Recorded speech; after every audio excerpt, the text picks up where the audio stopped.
know how some numbers feel like a trap? Not a physical trap, a temporal one.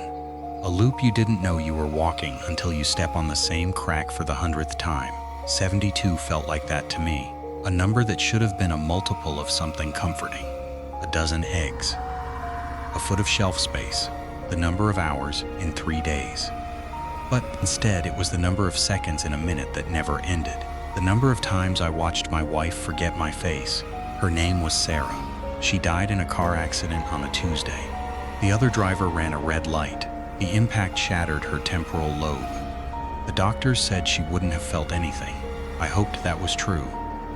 I hoped that the last thing she saw wasn't the grill of a pickup truck, but the memory of our son's second birthday, the one where he smeared cake on his cheeks and laughed until he hiccuped.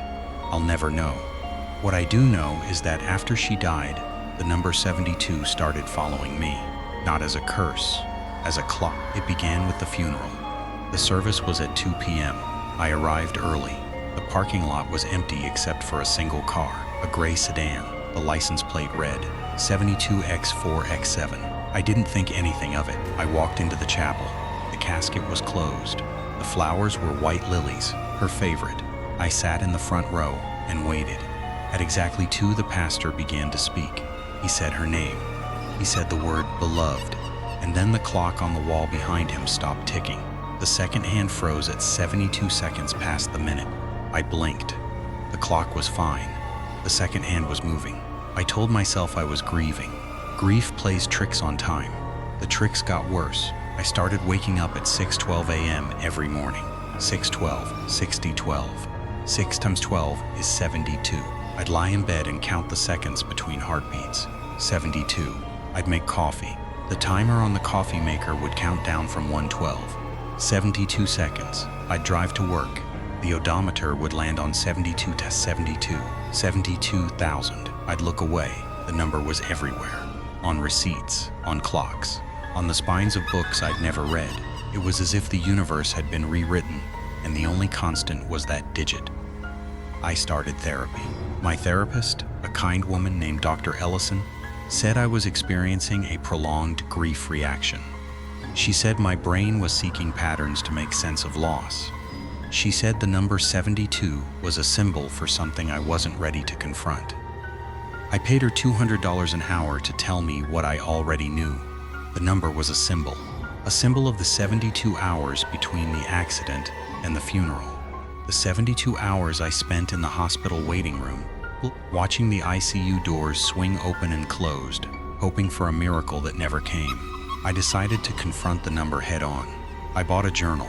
I wrote down every sighting, the date, the time, the context.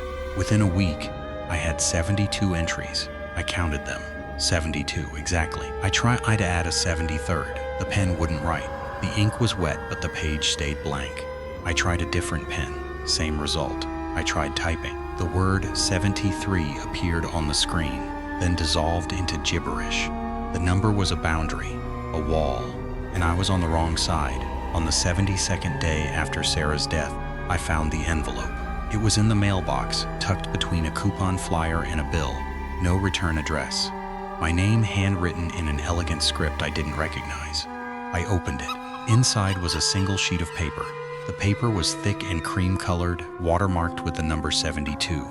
The message was brief. You are invited to the 72nd hour. Please arrive at 6:12 p.m. Dress warmly. No address, no RSVP. Just a time and a cryptic instruction. I laughed. I almost threw it away. But then I noticed the postmark. It wasn't from a city. It was from a date. 72 years ago. The envelope had been mailed before Sarah was born. Before my parents were born. Before the post office that stamped it had even been built. I didn't sleep that night. I sat in my living room, staring at the envelope, waiting for 6:12 p.m. It came and went. Nothing happened. I waited until 6:13. Still nothing. I laughed again. Foolish. I was losing my mind. I went to bed. The dream came at 6:12 a.m. I was standing in a hallway, long, white. The floor was tile, the kind you'd find in a hospital. The walls were lined with doors. Each door had a number, 1 through 71. I walked down the hallway reading the numbers. Door 1 had a sign, Hour 1. The accident. I didn't open it. Door 2, hour 2, the wait. I kept walking. Door 48, hour 48, the pronouncement. Door 71, hour 71, the funeral. I stopped in front of the last door. It was different, gold, ornate. The number 72 was carved into the wood in a script that matched the envelope. Below the number, a phrase, "The hour that never ends." I opened the door. Inside was a room. It was our bedroom, Sarah's and mine. The same bed, the same dresser, the same photograph of our son on the nightstand. And on the bed, Sarah. She was alive. She was sitting up, reading a book. She looked at me and smiled. "Took you long enough," she said. I crossed the room. I touched her face. She was warm, solid, real. I asked her how this was possible. She put down her book. The title was 72, a love story. "This is the hour that never ends," she said. "The 72nd hour. Time doesn't move here, it just is. And as long as you stay, you can be with me. Forever." I asked her if she was real. She said yes.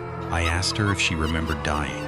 She said she remembered the car, the impact, the darkness. Then she woke up here, in this room, waiting. "For 72 days, she said. 72 days of loneliness, of calling my name, of hoping I would find the door." I sat on the bed. I held her hand. I cried. For the first time since the accident, I cried. And as I cried, I heard a sound, a ticking. The tinkling from the clock at the funeral. I looked at the wall. There was no clock, but the sound was there. Tick, tick, tick. Each tick was a second.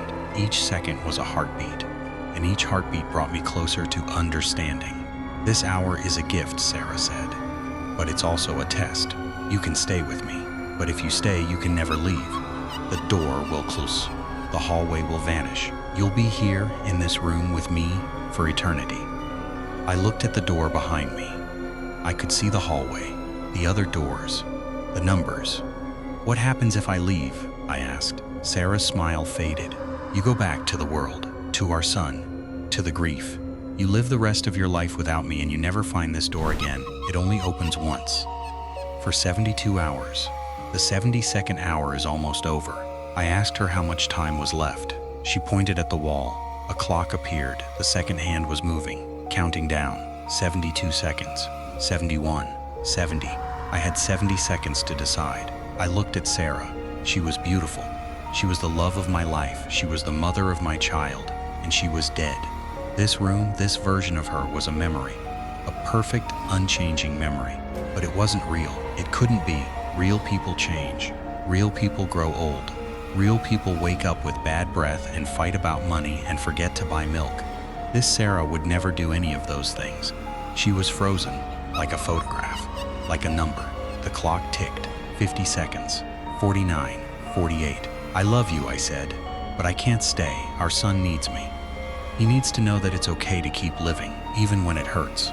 Sarah nodded. Tears ran down her cheeks, but she was smiling. A real smile. Not the frozen smile of a memory, a smile of release. "Then go," she said, "and tell him I love him. Tell him I'll be watching from the 72nd hour." The clock ticked. 30 seconds. 29. 28. I kissed her. One last time. Her lips were warm. Then I stood up to the door. I stepped into the hallway. The door closed behind me. The clock stopped. The hallway dissolved. I woke up in my bed, alone. The morning light was gray. My alarm clock said 6:13 a.m. I drove to my son's school. I picked him up early. We went to the park. I told him about the dream, not the number, not the door. Just the part where his mother said she loved him. He listened. He didn't cry, he just nodded. Then he asked if we could get ice cream. I said yes. That was 5 years ago. I haven't seen the number 72 since. Not on clocks, not on receipts, not in my dreams. The sighting stopped. The grief didn't, but it changed.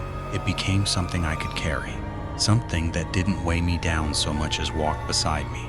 I thought I was free. Last night, I woke up at 3:12 a.m. 3:12. 3 times 12 is 36. Half of 72. I didn't think anything of it. I went back to sleep. Then I had a dream. Not the hallway, not the door, a different dream. I was standing in a field. The field was empty except for a single tree. And on the tree, carved into the bark, the number 72. But it was different. The digits were reversed. 27. And below the number, a new phrase, the 72nd year. I woke up with a start. My phone was ringing. My son's school. He was 17 now. A senior. He'd been in a car accident. A minor one. No injuries. But the other driver's license plate? 72X4X7. The same plate from the funeral. I'm writing this because I've realized something terrible. The number 72 isn't a trap. It's a cycle, a loop. It appears every 72 hours, every 72 days, every 72 years. It appears when you're born. It appears when you die.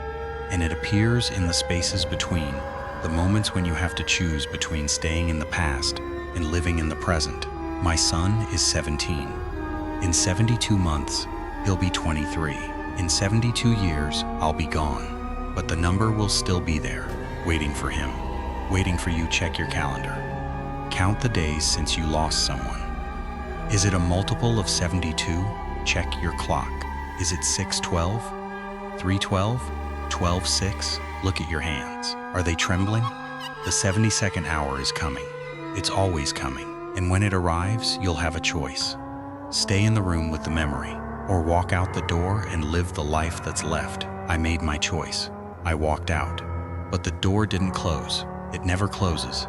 It just waits for the next person. The next person might be your son, your daughter, your mother. The next person might be you, 72. It's not a number. It's a heartbeat, and it's counting down. Right now. In the silence between these words, 2 seconds. 71. 70. I'll see you in the hallway. The door is gold. The number is carved, and Sarah is waiting. Not for me, for someone new. Someone who can't let go. Someone like you.